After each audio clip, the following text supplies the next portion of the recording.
What's going on, everybody? My name is Aiden and welcome back to another video. Ladies and gentlemen, the Chicago Bulls had a game against the Houston Rockets to end the week, and we could have went on a 5-game winning streak. However, the Bulls fall short in Houston, and it was a tough fight as per usual. The Bulls continue to battle out these games with injuries and everything against us actually. We still fight. And you know what? A lot of people would look at this game as a massive disappointment. A lot of people look at this game as a Bulls loss. That's it. The winning streak is over. 4 games snapped in half and everything in between. But I still look at this game and I still continue to smile. Because we just faced the 3rd best Western Conference team according to the standings. And we took them to their limits. We fought tooth and nail with them. We made them struggle for 3 out of the 4 quarters in that game. In the end, yes, we walked away with a loss. Many people expected that to happen anyway.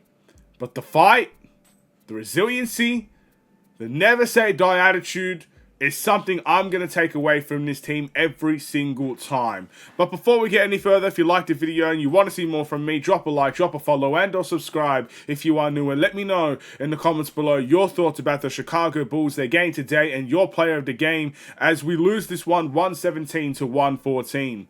That first half performance for the Bulls is some of the best things I've seen from the Chicago Bulls.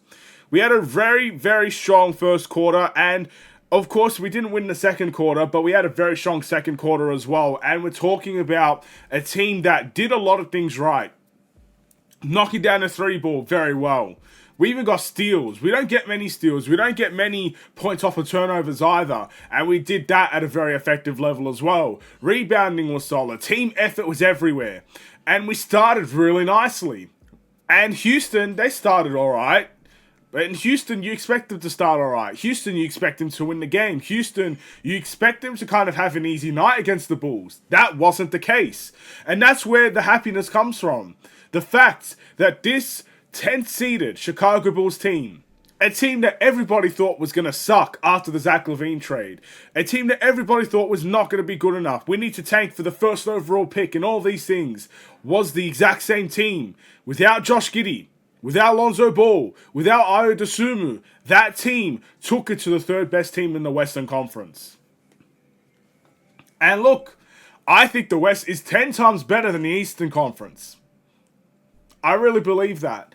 Outside of the Cavs and Boston, I don't trust anybody out in the Eastern Conference. I really don't. The West is always good. Always. And we just took it to one of their best teams. I can't sit here and complain about that. I can't. Even if it's a loss. Sure, some things went wrong for the Bulls. But I can't. I can't sit here and complain about that. I want to talk about some team stats real quick. So, we talked about the 3-point shooting. It was a great first half for the 3-point shooting. My voice is starting to go, by the way. I apologize. But it wasn't great in the second half, and it was 14 from 38, which is 36.8%. Not great, not terrible. Kind of in average land, right?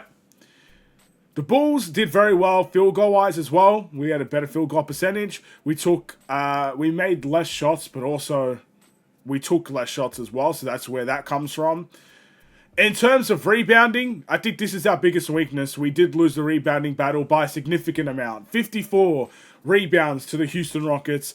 Only 36 rebounds for the Chicago Bulls. Wow, this voice is going quickly. Oh my goodness. Anyway, I guess I'm going to have to keep it short and sweet now, won't I? But, again, we did lose some key battles, especially rebounding-wise. And we've actually won a lot of rebounding battles recently, so to lose it is a bit frustrating, especially with Nikola Vucevic and Zach Collins in the team, even Jalen Smith in the team.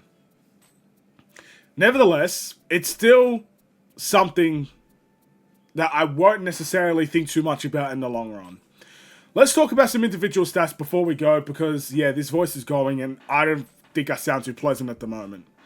Coby White with 23 points, 4 assists, 7 rebounds, was our leading scorer today. Probably played the best basketball of the game as well. We got Vucevic with 15 and 7. Bazelas with 10 points. Nice transition dunk. Yeah, that was pretty good. Patrick Williams also had 10 points in the game. Outside of the fact that he got crossed over by Şengün, which I don't know. I don't know how that even happens. he didn't do too bad. Trey Jones with 19 points and 6 assists, once again playing some phenomenal basketball. Dalen Terry, really strong game as well, 11 points, 3 assists. Julian Phillips with 8 points. Jalen Smith with 4 points. It was a good night for the Bulls in terms of team basketball and stuff like that, but we did fall a little bit short. And it goes without saying, if you're going to give more offensive rebounds, you're going to lose the rebounding battle, lose the physicality battle. A lot of that second half was because Houston was working harder. And it's as simple as that. That's how they walked away with the victory in the end. But we had our chances, and those chances didn't fall. Let's move on. On to the next one. My player of the game will be Coby White. Again, I would make this a little bit longer, but my voice is going, so I can't speak. What can I tell you? Bulls Weekly will hopefully be tomorrow if I can get my voice back. Thank you for watching. I will see you in the next one. Stay safe, stay healthy, and stay tuned for more. Take care, and peace.